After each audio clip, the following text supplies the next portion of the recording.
Oh ya, nggih. Ngono. Sebentar.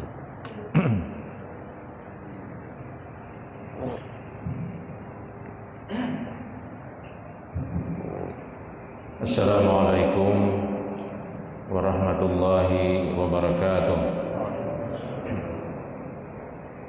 Bismillahirrahmanirrahim. Alhamdulillahirabbil alamin. Wassalatu wassalamu ala Rasulillah Muhammadin nabiyil amin wa ala alihi wa ashabihi ajmain, amma ba'du. Bapak-bapak dan ibu-ibu, saudara-saudara jemaah salat subuh Masjid At-Tanwir yang berbahagia, syukur alhamdulillah kita bisa berjumpa lagi dalam kegiatan salat subuh berjamaah, kemudian ada pengajian dan lain-lain yang sekarang ini sudah mulai bisa kita laksanakan. Cukup lama kita libur, seingat saya mulai Maret, akhir Maret seingat saya. Dan kemudian ada beberapa cara juga yang bisa dilakukan untuk tetap melaksanakan jamaah seperti ini. Salah satunya adalah dengan mendesain ulang saf-saf yang sekarang pakai jarak.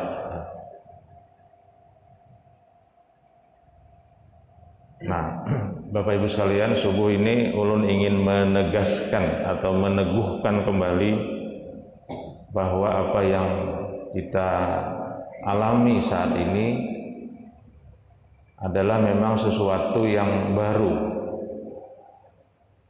dan ini menunjukkan nanti bagaimana kita bisa memahami Islam itu salihun likulli zamanin wa makan. Islam itu bisa selaras dengan perkembangan zaman dan situasi. Di tengah adanya pendapat juga bahwa sembahyang ini atau sholat ini harus tetap seperti biasa, rapat ya. Sehingga ada katanya imam yang kalau mau memulai sholat kecuali safnya rapat. Nah, ini perlu kita sikapi pendapat-pendapat seperti ini. Jadi COVID-19 ini, pertama dulu COVID-19 ini adalah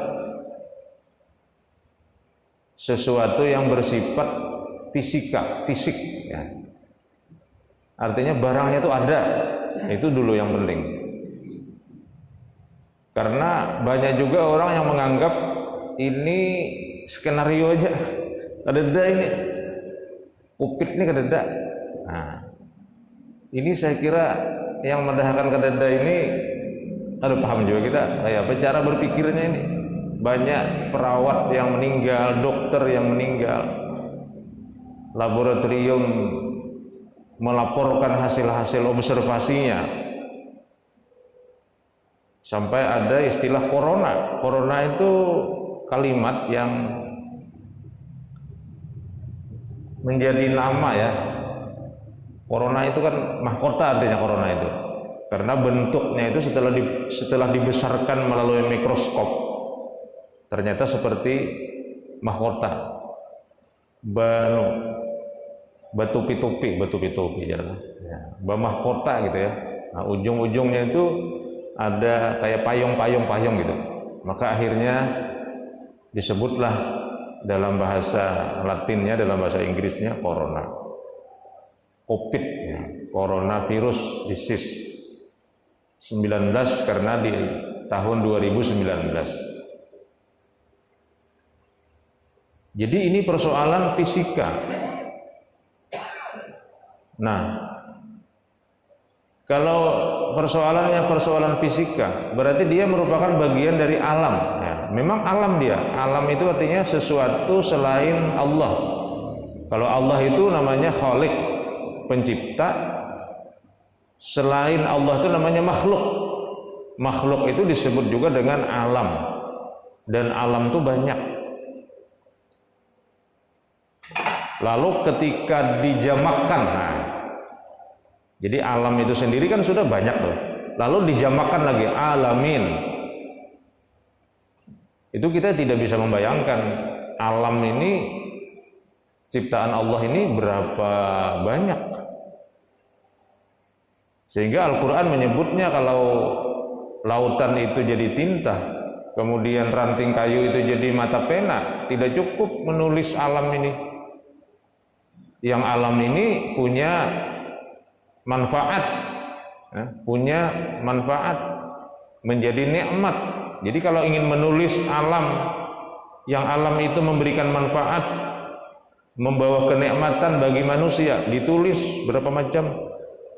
Lana fidal bahru qabla an tanfada kalimatu rabbi. Keringlah laut itu sebelum selesai menulisnya. Salah satu dari alam itu adalah virus, dunia virus. Salah satu dari virus itu adalah corona. Mungkin masih ada anak corona, cucu corona. Di kampung, ibu-ibu tua yang nggak ada BC HP, nggak ada BC radio, didatangi orang membawakan beras segala macam, minyak lamak, gula. Datang di mana? Ikam tuh Presiden. Nah, jadi bubuhannya kami dari tim corona. Oh, terima kasih benar. Mudahan corona panjang umur Presiden. Mudahan murah rezeki. Dikira Presiden ngaran orang itu kan ya. Nah, jadi mungkin masih ada anak corona, cucu corona. Dan ini karena ini merupakan alam dunia fisika, dia disebut juga dalam Al-Quran dengan ayat-ayat atau tanda-tanda. Ayat itu tanda ya. Tanda apa? Tanda keberadaan dan kekuasaan penciptanya. Jadi semua yang ada itu namanya ayat. Kita terbiasa membaca ayat yang tertulis. Nah, maka kita juga diperkenalkan dengan ayat-ayat berbentuk fisika, berbentuk alam. Maka anak-anak kita yang belajar biologi, belajar astronomi, belajar kimia, belajar flora, fauna, belajar geologi, sekarang ilmu itu dipersempit, spesifik. Belajar kedokteran, spesifikasi lagi tentang bedah, spesifikasi lagi bedah tulang belakang, spesifikasi lagi bedah tulang belakang bagian bawah, macam-macam. Itu semua adalah mereka belajar ayat-ayat Allah. Cuma kalau belajar ayat ini kan, ayat Allah dalam bentuk alam ini panjang Pak, anunya panjang, prosesnya panjang. Tapi kalau kita baca ayat Al-Quran, Alif Lam Mim Zalikal Kitabu La Raiba Fihi Hudal Lil Muttaqin, kita langsung dapat kesimpulan. Tapi kalau mempelajari virus kan lama itu. Dibawa, ada dulu orang yang jadi korban, setelah itu dibawa ke laboratorium, setelah itu diteliti, berlapis-lapis hasil penelitian ini, baru nanti dapat kesimpulan, oh ini dia, corona namanya. Kalau dia menyerang, karena yang diserangnya itu adalah bagian pernapasan yang paling dalam, maka susah sekali penyembuhannya. Tapi kalau dia serang bagian luar, kita bersin, selesai. Flu biasa itu menyerang bagian pernapasan luar, masuk ke hidung sedikit virusnya, wahin kita selesai. Jika kita mengatakan wahin itu alhamdulillah karena virusnya hilang. Kan dalam sedikit lalu kita batuk itu juga sistem pengendalian tubuh kita. Orang yang biasa merokok biasanya kan agak batuk sedikit ya. Makanya orang berokok itu salah satunya adalah kada mau pemalingan. Karena dikira maling ini bangun orangnya batuk aja sih di malam. Padahal guring ya sih nih. Nah ini manfaat orang beruko. Inilah ya. Nah, jadi ayat Allah ini harus menjadi tanda. Lalu orang belajar tentang tanda ini dan belajarnya itu lama, panjang Bapak Ibu sekalian. Jadi jangan dikira anak-anak kita yang belajar ilmu pengetahuan alam itu mereka belajar sesuatu yang sekuler. Tidak, sekuler itu artinya sesuatu yang terpisah dari agama. Sepanjang nanti gurunya bisa menjelaskan. Maka sekarang ada model kurikulum terintegrasi namanya. Dan itu dimulai oleh sekolah-sekolah swasta. Kurikulum terintegrasi ini. Dulu di Banjarmasin ini yang paling awal dan sangat jelas kurikulumnya itu adalah menggunakan IT itu, ISIMP IT, SD IT oleh teman-teman dari Yayasan Ukhuwah. Mungkin setelah itu diikuti oleh banyak lembaga pendidikan yang lain. Jadi ketika dia belajar tentang virus, dia belajar juga tentang bagaimana virus itu dalam kaitan tauhid. Bagaimana virus itu dalam kaitan fikih. Bagaimana virus itu dalam kaitan tasawuf. Kok bisa dibahas Bapak Ibu sekalian? Dalam kaitan fikih, maka virus itu harus dihindari dengan berbagai cara. Maka sekarang rukun wudhu kita bertambah mungkin, mencuci tangan, walaupun sebenarnya rukun wudhu mencuci tangan itu dulu dikatakan sunat saja. Dulu kan sunat saja. Dan yang bilang sunat ini kan ulama, bukan nabi kan. Tapi kalau nabi kan tidak pernah ini sunat, ini wajib, tidak nabi. Cuma nabi sebelum berwudu dia cuci tangan, dia istinsyak, dia madmadah. Lalu kita katakan sunat saja. Siapa yang katakan sunat ini? Ya ulama. Bisa nggak kita sekarang dengan munculnya virus itu kita katakan wajib? Bisa. Itulah namanya fikih kesehatan namanya. Karena kan yang namanya praktek beragama itu untuk manusia, bukan untuk Tuhan. Jadi bisa jadi zaman virus ini rukun wudhu kita bertambah. Cuci tangan, madmadah, istinsyak kita wajibkan. Ya, yang mewajibkan itu ya kita dalam rangka keamanan kita. Allah itu mau berwudu orang mau tidak kah? Itu tidak masalah.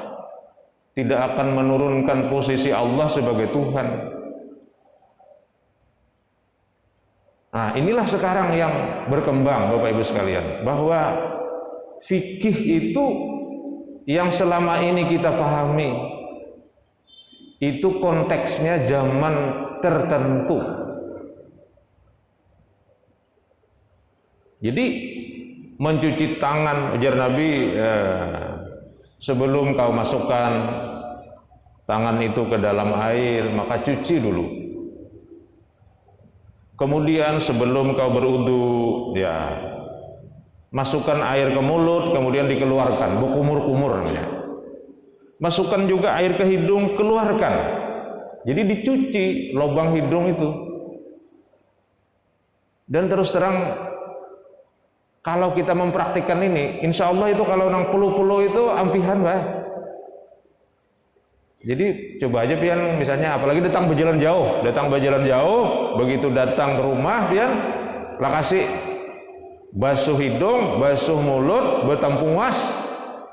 Insya Allah itu kalau nang puluh-puluh ini, pada Bapak aman aja. Nah, jadi orang nang puluh-puluh itu kebanyakannya memang kebersihannya kurang. Karena yang namanya virus dalam dunia kesehatan itu berhambur bah virusnya. Ada ribuan lagi, jutaan. Dan ngarannya itu ada tahu lagi orang apa ngarannya. Kepentingannya ya memburukan orang pulau burung. Nah, burung dicalahkan. Pulau Hongkong, bukan Hongkong disalahkan. Ini kada ada lagi ngarannya. Karena begitu banyaknya virus itu. Jadi udara yang ini virusnya banyak ini. Di mana-mana, di jalan, di mana-mana itu virus banyak. Oleh karena itu pada saat terjadi pancaroba, itu banyak orang karena flu. Kenapa? Karena setelah panas, lalu hujan, itu virus-virus yang pindah uyuh itu sigar gentayangannya. Kita berjalan lalu kadang-kadang tahiyud. Ayam uyuhan biar kalau musim pancaroba nih. Karena tapi ada lagi nang kawakung-kuaknya ayam uyuh. Lalu diurut ayam ini, nang uyuh ini diurut lawan minyages bebenam. Nah, penyakitnya ngarannya bilawa ngarannya. Sigar ayam ini pulang dipusut belakangnya lawan minyages bebenam dari tangannya, batisnya. Kita nih pak ayaman juga bahari banget. Wah hari kan ada pak ayam tuh disuntik. Wah ini ada dokter hewan. Bila ayam garing disuntik, majulun lah harat juga nih disuntik ayam. Kalau orang mahir besaung lain lagi itu diminumi kopi lawan hintalo, majulun. Alahan pada tuan guru, kopi lawan hintalo itu untuk besaung supaya kuat belajar. Majulun lah. Nah, jadi ada fikih kesehatan namanya. Fikih kesehatan itu artinya ajaran-ajaran agama yang terkait dengan upaya mempertahankan kesehatan. Jadi corona itu ditinjau dari segi fikih, muncullah namanya fikih kesehatan. Jadi ada fikih sholat, ada fikih kesehatan. Fikih sholat, safnya rapat kalau berjamaah. Fikih kesehatan, kalau ada virus jangan rapat. Nah, kayak apa ini? Maka harus kita gabungkan antara fikih kesehatan dengan fikih sholat. Arab Saudi aja menunda orang yang mau haji dan umrah, berarti dia menggabungkan antara fikih haji dan umrah dengan fikih kesehatan. Jadi sekarang ini kadang-kadang lagi kita fikih aja. Mesti fikih ini digabung dengan ilmu lain. Dan itu benih-benihnya kan sudah ada zaman Nabi. Social distancing, physical distancing itu kan sudah ada zaman Nabi. Kalau ada wabah kalau ada virus mewabah di suatu daerah, jangan keluar ajar Nabi. Karena bisa menyebabkan karier ke orang lain, menjadi perantara orang lain kena. Tapi kalau di suatu wilayah ada juga virus, jangan masuk ke sana kamu, kata Nabi. Umar mengatakan, saya berjalan dari satu takdir ke takdir yang lain. Jadi takdir itu banyak. Nah, inilah yang harus kita perhatikan. Maka pemerintah sudah sangat tepat membuat tagline-nya. Tagline itu semacam semboyannya. Apa semboyan pemerintah itu? Produktif, aman Covid. Jadi yang jadi pegawai negeri tetap produktif melayani masyarakat, tapi aman Covid. Jadi gimana caranya? Ada sintesanya, ada namanya WFH, ada WFO, work from home, bagawi mulai rumah. Bagi nang pangulir dianggapnya libur. Nah ini nang pangulir ini. Kenapa kada digawi? Ini surat-surat ini. Ulun Pak begawi mulai rumah. Mak berarti begawi itu di rumah begawinya menggunakan teknologi informasi.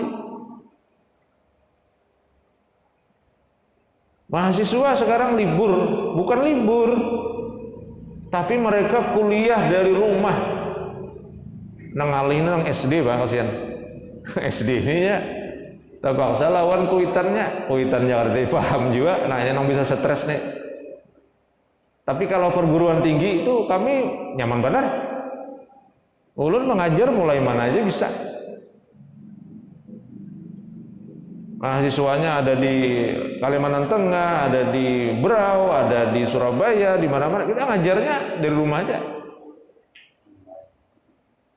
Jadi semua sekarang ini berubah. Dulu namanya new normal. Rupanya itu dihulut orang new normal nih. Normal itu kan artinya sehat. Wagas kada gila aja. Hanyar itu nyawa itu hanyar. Pada akhirnya hanyar sampai gila. Lalu diubah oleh pemerintah. Ngarannya wah ini adaptasi kebiasaan baru ngarannya. Ngarannya adaptasi kebiasaan baru. Ampe nang hanyar wagas tadi ampe. Itu juga kacau juga. Istilah ya, memang istilah. Nah, Bapak Ibu sekalian. Jadi yang ingin kita sepakati atau ingin kita tegaskan bahwa sekarang ini kita tidak bisa lagi menyelesaikan suatu persoalan itu dengan satu ilmu. Orang yang mengarasi sabnya rapat, kalau tidak rapat ini haram, bahkan kalau tidak rapat di tengahnya ada iblis dan sebagainya. Ini orang hanya berpikir dengan fikih saja, fikih klasik. Sekarang ada fikih kesehatan. Nah, ini virus dilihat dari segi fikih. Kalau virus ini dilihat dari segi ilmu tauhid, ya itu tadi, dia adalah fenomena atau ayat atau tanda dari kekuasaan Allah. Allah ingin menguji kita. Berpikirlah kita ini, berpikirkah kita ini kadakah dengan diberi virus nih? Nah, alhamdulillah karena pemerintah juga getol menyuarakan ini secara nasional, bahkan di masing-masing daerah dibikin satgas, satuan tugas, masing-masing instansi juga ada satuan tugas. Alhamdulillah kita semua sadar, hati-hati semua. Masker harus dipakai kecuali saat makan. Kalau makan jangan pakai masker, itu aja. Ini kira-kira kada bawa pajulan masker nih, kada ada nasi bungkus nih, kira-kira aja bang lah. Karena masker nih kan masalahnya kada kawal gitu. Nah, parai kira-kira dulu. Jadi kemana-mana kita memakai masker, ngalih ya ngalih, terbatas ya terbatas, tidak bebas ya tidak bebas. Tapi inilah fikihnya, fikih masker, fikih kesehatan. Dan ini adalah tanda kebesaran Allah. Allah ingin menguji, diuji kita dengan cobaan ini. Beberapa tenaga kesehatan ulun takut nih kayak apa virus ini pindah lama kong virus yang sudah jadi. Nah, jadi ini kayaknya sudah mulai melanda ini. Jadi mungkin virus-virusnya juga sudah mulai kecapean. Serang ini kada mampan, serang ini kada mampan, serang ini kada mampan. Kenapa? Karena kita juga memperkuat daya imun kita, daya tahan tubuh kita melalui kebersihan, olahraga, makanan bergizi, ya. Pastilah kita sekarang sangat memperhatikan makanan supaya daya tahan tubuh kita kuat. Dan makanan yang memperkuat daya tahan tubuh itu kan banyak. Bahkan dalam Islam puasa juga ternyata membawa daya tahan tubuh. Aneh ya, kok puasa membawa daya tahan tubuh, meningkatkan daya tahan tubuh itu seperti apa? Oh, ternyata begini logikanya. Di dalam tubuh kita ini banyak sisa-sisa makanan yang kada baik dan itu bersembunyi di balik lemak-lemak kita. Kalau di dalam darah namanya kolesterol. Kalau di luar darah macam-macamnya ngarannya asam urat lah. Macam-macam penyakit ini macam-macam. Kalau di sela-sela tulang ngarannya saraf terjepit lah, apa-apakah. Jadi ada macam-macam penyakit ini. Nah, Bagi orang yang puasa, nah orang puasa itu kan makan sahur. Anggaplah jam 4 makan. Makanan yang kita makan itu diproses dalam tubuh kita kira-kira 7 jam paling lama selesai. Habis. Jadi kalau jam 4 makan 5, 6, 7, 8, 9, 10 sawalas. Pukul sawalas tuh habis sudah nang sahur tadi. Makanya kalau sudah pukul 11 itu kada lapar kada. Liut ngarannya. Nah, liut tuh alahan pada lapar lagi tuh. Guring kada mau lagi. Liut sudah. Tapi ternyata ada yang ajaib. Kalau kita lapar dan makanan habis itu. Nah, sisa-sisa makanan yang tidak baik tadi itu dimakan oleh sistem metabolisme kita, sistem pabrik dalam tubuh kita dimakaninya itu. Maka apa yang terjadi? Pian perhatikan ketika buang air kecil. Kalau di atas pukul 11 buang air kecilnya, warna air buang air kecilnya itu kuning atau kada berasi, kada jernih lagi. Itu namanya detoksifikasi. Penggelunturan racun. Nah, mulai pukul berapa tuh dimakaninya? Mulai pukul 11, 12, 1, 2, 3, 4, 5, 6. Nah, 8 jam ini dimakaninya. Maladung dauh. Lalu kita makan pulang kan? Dan yang kita makan tuh harap supaya nang aman daripada penyakit-penyakit. Sayuran, iwak bepais, biar lunduh tapi bepais, jangan besanga. Apalagi orang sudah di atas 50-an, kurangi makan iwak besanga, begoreng. Apalagi minyaknya minyak lanjar, ya dah jenuh sudah minyaknya. Minyak lanjar itu berarti kalau di kampung termasuk angin meminyaki rambut, minyak lanjar aja. Waktu guring bejurut samur datangan. Minyak lanjar bejurut lipas datang. Nah. Jadi puasa juga ternyata membawa dampak kesehatan. Racun-racunnya hilang. Masuk makanan yang baru yang baik. Apa yang terjadi, Pak? Ibarat mobil tuh ganti oli. Oli nang terdahulu nang sudah pindah hilang dihilangkan. Keluarkan. Makanya kalau kawat tuh minimal puasa tuh Senayan Kamis. Jadi kalau Senin Kamis itu Senayan puasa. Ganti oli nih. Selasa Arba mungkin ada pulang oli-oli nang pindah kartu ibarat saya masuk. Tapi kira Kamis ganti oli pulang. Apian bayangkan sepeda motor ganti oli seminggu 2 kali. Maka ada duitan itu.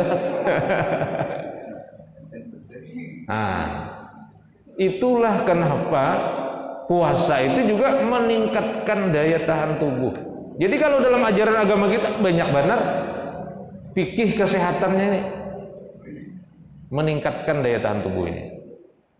Maka orang yang melaksanakan ajaran agama dengan baik dan benar, insya Allah itu daya tahan tubuhnya, imunnya kuat. Kalau soal umur panjang itu terserah yang di atas. Yang penting kita ini sehat. Panjang umur sehat, alhamdulillah. Handap umur sehat, alhamdulillah. Ada apa? Soal Tuhan sudah menentukan umur kita berapa. Likulli ummatin ajal itu sudah ya. Ada ajalnya, ada waktunya. Nah, jadi ditinjau dari segi tauhid, jelas ini adalah mempertebal keimanan kita.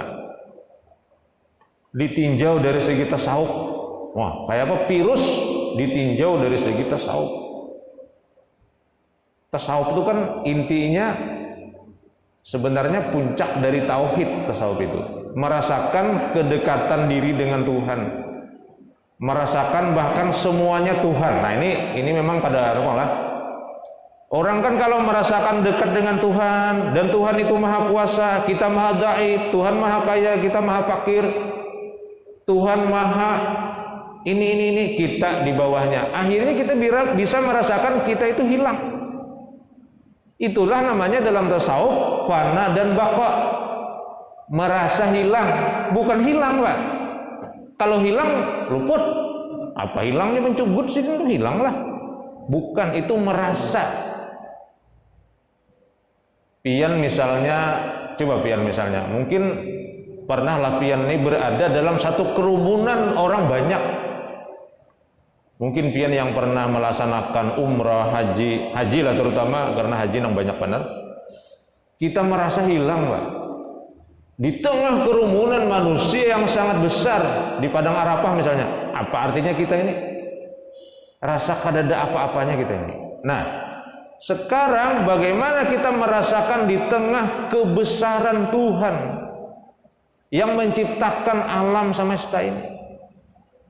Maka orang-orang sufi kadang-kadang dia merasa hilang. Bukan hilang, tapi merasa hilang. Nah, itu yang disebut dengan al-fana wal baqa. Bahkan orang kadang-kadang merasakan tidak ada lagi yang wujud ini kecuali semuanya adalah Allah yang menguasai, Allah yang meliputi semuanya. Orang merasa hilang dan mungkin merasa bersatu dengan Tuhan, tenggelam dalam kebesaran Tuhan. Ibarat Tuhan itu seperti, tapi tidak bisa disepertikan kan? Nah, kita tenggelam di dalam kemahabesarannya, keharibaannya. Kayak orang guring di tengah kegelapan, kan hilang kita, lampu aja, lalu kita hendak guring, hilang kita nih, hilang di tengah kebesaran kegelapan. Padahal kegelapan ini milik Allah, alam ini milik Allah, berarti kita itu tenggelam di dalam kegelapan kebesaran kekuasaan Allah. Maka virus-virus tadi hilang juga. Virus ini sama aja lawan kita sebagai makhluk juga, ingin melaksanakan tugas juga dalam dunia ini. Maka kita merasa bersaudara dengan virus, kita merasa berdamai dengan virus, dan kita berdoa jangan saling mengganggu. Maka orang-orang sufi memiliki persepsi yang positif terhadap apa saja, termasuk dengan virus. Ini makhluk Tuhan juga aja. Nah, kita melihat binatang, takutan kita. Tapi mbak kita pikirkan, ini makhluk Tuhan juga. Ada apa? Kita takutan lawan hantu. Hantu ini kan ada juga bang sebenarnya lah. Nah, tapi mbak kita pikirkan, makhluk Tuhan juga. Kita ini bang makhluk Tuhan juga. Sesama makhluk, ya sesama tukang ojek lah. Jangan saling mendahului kan. Sesama makhluk ini ya berdamai aja. Nah, inilah orang-orang sufi melihat fenomena hidup itu sebagai sebuah persaudaraan dan anyaman yang sangat menakjubkan. Orang sufi melihat daun yang jatuh dari pohon, mungkin dia akan mengatakan subhanallah, Tuhan mengirimkan cahaya matahari ke pohon nangka, lalu pohon nangka itu hijau ya. Lalu pohon nangka itu sebahagian dari daunnya gugur karena sudah selesai melaksanakan tugasnya membakar makanan. Kadalawas muncul buahnya, buah nangka panjang ganal, sakalnya dalamnya tiwadak, nangkadak katanya. Wah, luar biasa nih kan? Subhanallah. Mbak dibalah, kalau ada bijinya, mandai ya sebut saya itu. Mandai. Jadi mandai. Nah, ini namanya kita melihat virus dalam perspektif tasawuf. Orang tasawuf itu semuanya baik, berpikir positif dan sebagainya. Mungkin terutama anak-anak sekalian yang sering membuka YouTube dan sebagainya, ada pengalaman menarik ya dari Ginanjar Agustian. Jadi Ginanjar ini dia membangun sebuah gedung tower, bukan gedung lagi, tower dalam tingkat berapa itu kan di Jakarta. Duitnya habis di sini, ada kawal lagi mau menarusakan, mangkrak. Bahasa pemerintahnya KDP, konstruksi dalam penyelesaian. Ya mangkrak, ada tuntung, duitnya habis. Kawan-kawan Jasilin pindah ke Tapi Meherani karena kawan ini paham dah bila diparaki itu pasti ada hutang duit. Akhirnya beliau dinasihati oleh orang tuanya. Kamu itu cobalah berpikir positif aja. Nanti Tuhan akan menolong kalau niatnya baik. Akhirnya kada Ginanjar, saya sejak itu ketika melihat apa saja saya doakan mudahan baik.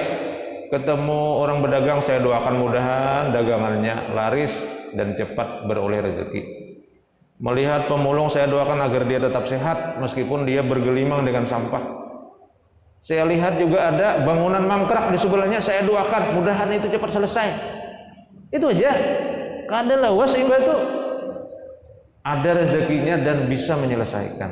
Ini kan model-model tasawuf seperti ini. Jadi orang itu berpikir positif, bersangka baik, tidak marah, dan tidak perlu dalam hidup ini mencaci maki siapapun, bahkan berbuat baik kepada orang yang berbuat jelek. Seperti Nabi setiap hari mendatangi orang Yahudi yang melempari dia dengan makanan, Nabi membalasnya dengan makanan. Itu kan tasawufnya Nabi itu. Cuma orang mereka kadang menyambat tasawuf ya, akhlak gitu. Nah, jadi oleh karena itu Bapak Ibu sekalian, virus yang melanda kita sejak Maret kita rasakan 2020 ini itu harus kita sikapi dengan positif, dan mungkin kita ikut seperti yang dikatakan pemerintah tadi, produktif aman Covid, dan kita bisa terus melaksanakan kegiatan dengan berbagai keterbatasan. Bahkan beberapa masjid ulun sarankan juga ya bisa juga beli layar, kemudian ada proyektornya, ada LCD-nya. Nanti ustadz-ustadz bisa ceramah dari rumah kalau ustadznya jauh. Sekarang seperti itu yang dilakukan Pak. Jadi ulun ceramah di Banjarbaru mulai rumah aja pakai Zoom. Teman-teman dari Palangkaraya juga minta kita ceramah dari rumah aja pakai Zoom. Pian-pian juga bisa juga, tapi mungkin salat jemaah pakai Zoom kali Bang lah. Ulun paham pian ini sebenarnya kan rindu dengan jamaah seperti ini, datangan ke sini, kemudian bertamuan kekawanan, itu kan yang dirindukan juga sebenarnya. Jadi kalau pakai Zoom ini memang masalahnya kada bertamuan itu benar ya. Beli lihatan aja. Nah, bakal kawayan gitu nah. Tapi kada bertamuan. Nah, tapi kan ada kerinduan dan kenikmatan tersendiri bagi Bapak Ibu sekalian bertamuan kawan di masjid dan sebagainya. Itulah mungkin yang harus kita hati-hati sekali. Artinya hati-hati itu kita tetap jaga protokol kesehatan sehingga produktif aman Covid yang dikampanyekan oleh pemerintah itu bisa kita laksanakan. Nah, saya kira ini jadi tetap harus jaga jarak seperti ini, tetap harus pakai masker, dan tetap harus menjaga kesehatan. Nah, dengan demikian saya kira pastilah kita dianggap orang yang berserah diri kepada Allah, tapi juga memaksimalkan usaha. Jadi doa, usaha, doa itu harus kita lakukan. Saya kira ini untuk pagi hari ini. Ulun tidak membaca tafsir karena menurut ulun ini sangat penting untuk kita tegaskan. Di tengah arus informasi yang sebahagian menurut ulun tidak membangun, misalnya tadi sholat harus rapat karena itu ajaran Islam, kalau tidak rapat berarti itu melanggar ajaran sunnah Nabi. Nah, kalau melanggar sunnah Nabi itu sesat, kalau sesat itu masuk neraka. Jadi sholat seperti ini bisa masuk neraka. Nah, itu kan kasihan itu. Nah, itu namanya hanya berpikir dalam hidup itu dengan satu disiplin ilmu. Padahal sekarang ini kehidupan kita sangat kompleks, maka ilmu yang kita pakai juga harus bermacam-macam. Termasuk salah satunya adalah fikih dengan kesehatan yang sekarang ini harus kita maksimalkan. Saya kira ini yang dapat ulun sampaikan. Mudah-mudahan menambah khazanah pengetahuan kita dan Allah memberikan kekuatan kesehatan kepada kita sehingga segala kegiatan keagamaan dapat dengan mudah kita laksanakan. Amin ya rabbal alamin. Hadanallahu wa iyyakum ajma'in. Subhanaka rabbana wa bihamdika asyhadu an la ilaha illa anta astaghfiruka wa atubu ilaik. Assalamualaikum warahmatullahi wabarakatuh.